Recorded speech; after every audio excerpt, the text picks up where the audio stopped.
Hello everyone, welcome to my YouTube channel Psychology Class for All. Neuro psychology classes की series में आज हम parietal lobe syndrome को discuss करेंगे।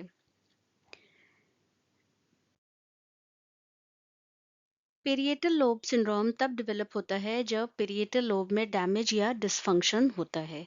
ये लोब मेनली सेंसरी इंफॉर्मेशन को इंटीग्रेट करने, स्पेस को समझने और बॉडी अवेयरनेस मेंटेन करने का काम करता है। इसलिए जब पेरिएटल लोब अफेक्ट होता है तो पेशेंट का दुनिया को परसीव करने का तरीका बदल जाता है।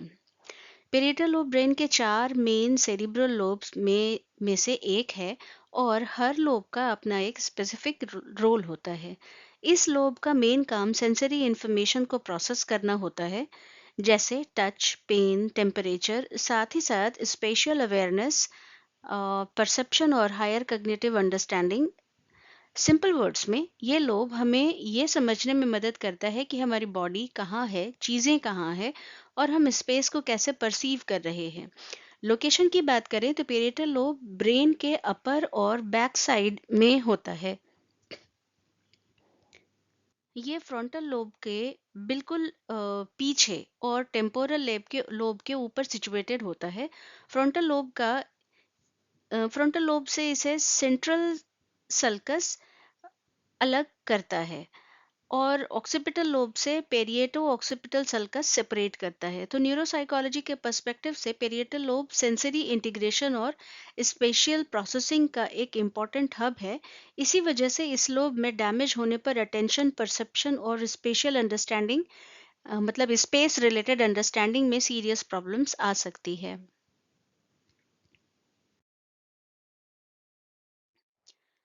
Motor functions of parietal lobe की बात करें तो सेंसरी मोटर इंटीग्रेशन का मतलब होता है सेंसरी इंफॉर्मेशन और मोटर कमांड्स का प्रॉपर कॉम्बिनेशन। जैसे जब आप गर्म चीज़ों को छूते हैं तो स्किन से सेंसरी सिग्नल्स ब्रेन तक जाती है और ब्रेन तुरंत मोटर कमांड भेजता है हाथ हटाने के लिए। इस स्मूथ कोऑर्डिनेशन के बिना मूवमेंट्स क्लमजी और इनएक्यूरेट हो जाते हैं। मोटर प्लानिंग एक मेंटल प्रोसेस है जिसमें ब्रेन पहले डिसाइड करता है कि कौन सा मूवमेंट कैसे और किस सीक्वेंस में करना है।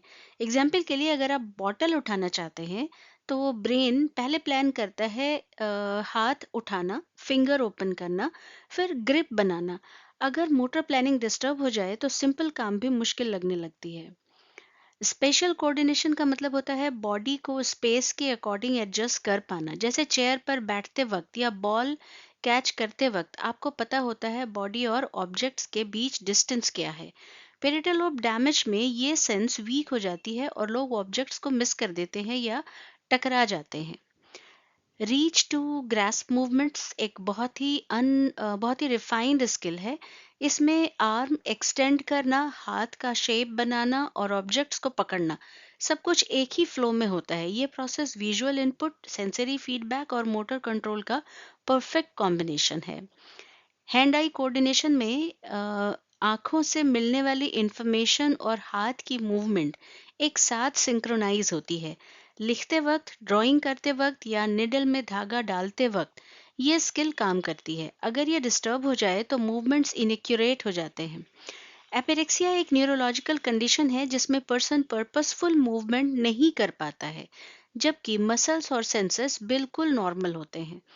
एग्जाम्पल के तौर पर पेशेंट्स को पता होता है कि टूथब्रश का यूज क्या है, पर फिर भी ब्रश करने का मूवमेंट परफॉर्म नहीं कर पाता। ये प्रॉब्लम ज्यादातर पेरिएटल लोब डैमेज से जुड़ी होती है।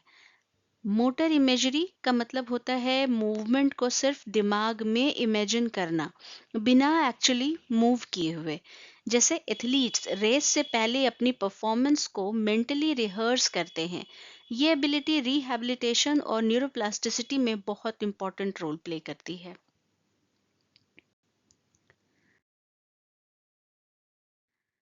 कॉग्निटिव फंक्शंस, पेरिएटल लोब का एक बहुत इंपॉर्टेंट रोल होता है सोमेटोसेंसरी प्रोसेसिंग में। मतलब जो हम टच फील करते हैं, टेम्परेचर का डिफरेंस समझते हैं, पेन एक्सपीरियंस करते हैं या फिर अपने बॉडी के पोजीशंस को सेंस करते हैं, ये सब इंफॉर्मेशन पेरिएटल लोब इंटरप्रेट करता है। इसके साथ साथ स्पेशल परसेप्शन और अवेयरनेस भी पेरिएटल लोब का मेजर फंक्शन है। हमें ऑब्जेक्ट्स के बीच डिस्टेंस समझना हो, अपनी बॉडी को स्पेस के अंदर लोकेट करना हो या डायरेक्शन का सेंस बनाना हो, ये सब यहीं से पॉसिबल होता है। पेरिएटल लोब बॉडी अवेयरनेस या प्रोप्रियोसेप्शन में भी काम करता है। मतलब आंख बंद करके भी हमें पता होता है कि हमारा हाथ कहाँ है, पैर कैसे मूव हो रहा है। ये internal body sense parietal lobe manage करता है।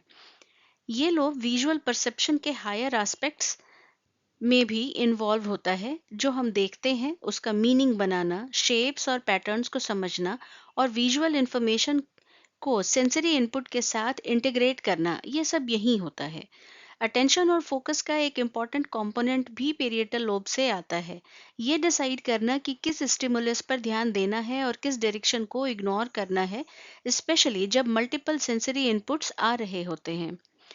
पेरिएटल लोब न्यूमेरिकल और मैथमेटिकल प्रोसेसिंग में भी इन्वॉल्व होता है। नंबर्स को समझना, कैलकुलेशंस करना, क्वांटिटी और मैग्नीट्यूड का आइडिया बनाना, ये सब डोमिनेंट पेरिएटल लोब के फंक्शंस हैं।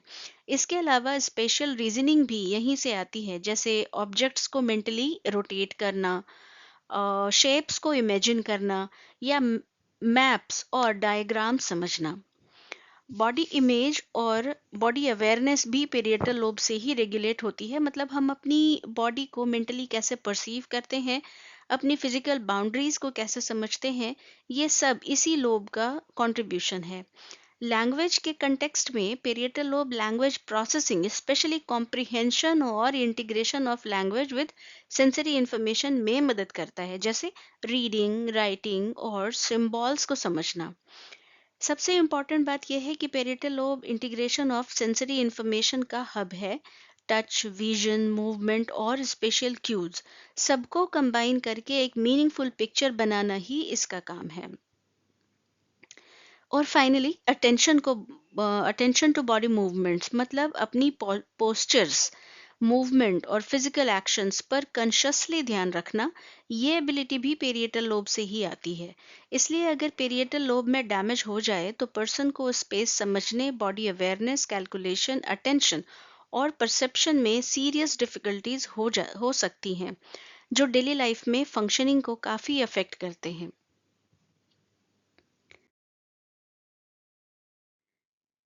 Specific parietal syndromes.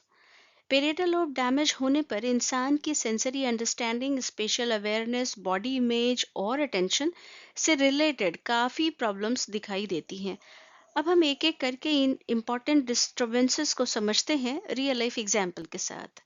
सबसे पहले है सेंसरी डिस्टर्बेंस, सोमेटोसेंसरी डेफिसिट। इसमें पेशेंट को टच, पेन, टेम्परेचर या बॉडी पोजीशन का सही परसेप्शन नहीं होता।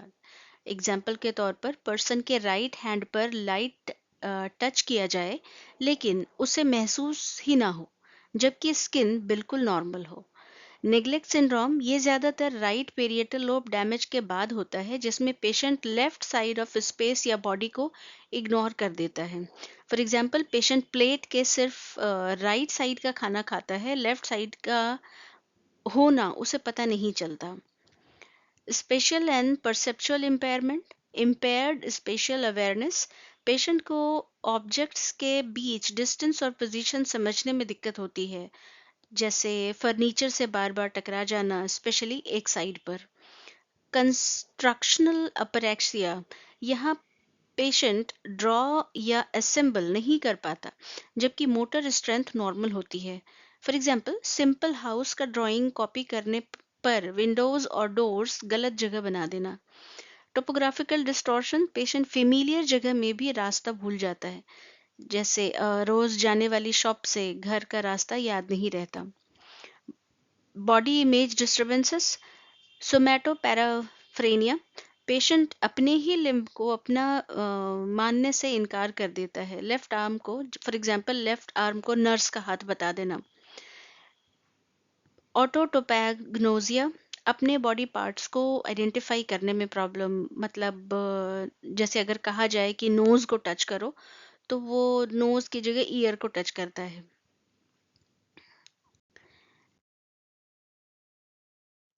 एपिरेक्सिया, आइडियोमोटर एपिरेक्सिया मतलब पेशेंट्स कमांड पर एक्शन परफॉर्म नहीं कर पाता, लेकिन स्पॉन्टेनियस सिचुएशन में कर लेता है। फॉर एग्जांपल, कॉम्ब कैसे करना है या कॉम्ब का यूज करके दिखाइए, करते हुए दिखाइए, ये कहने पर तो वो फेल हो जाता है, लेकिन बाद में खुद अपने हेयर कॉम्ब कर लेता है।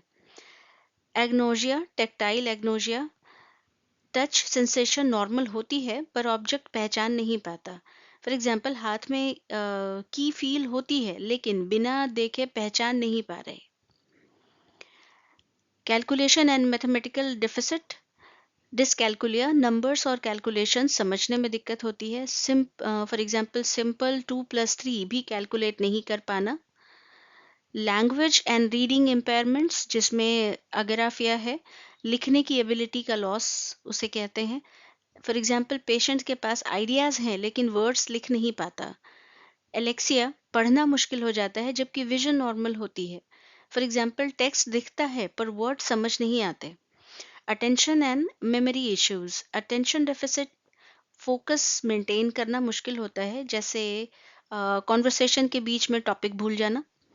Working memory impairments, temporary information को होल्ड और यूज करने में प्रॉब्लम होती है, जैसे फोन नंबर सुनते ही भूल जाना या मल्टी स्टेप इंस्ट्रक्शंस फॉलो ना कर पाना।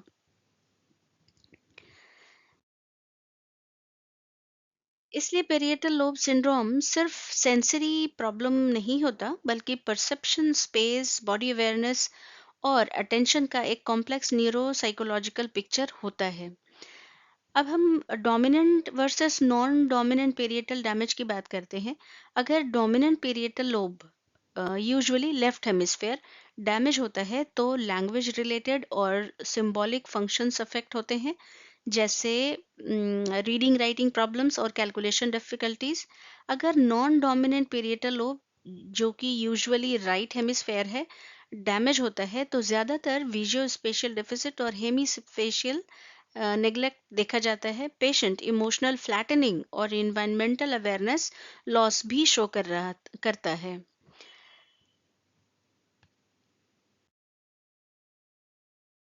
तो ओवरऑल पेरिएटल लोब सिंड्रोम हमें ये समझने में मदद करता है कि सेंसरी इनपुट, स्पेस, अटेंशन और बॉडी अवेयरनेस का ब्रेन से कितना गहरा कनेक्शन होता है। तो न्यूरोसाइकोलॉजी में ये सिंड्रोम ब्रेन बिहेवियर रिलेशनशिप का एक क्लासिक और हाई यील्ड एग्जाम्पल है। नेक्स्ट वीडियो में हम टेम्पोरल लोब सिंड्रोम को समझने की कोशिश करेंगे। इस चैनल पर बने रहें। Thank you.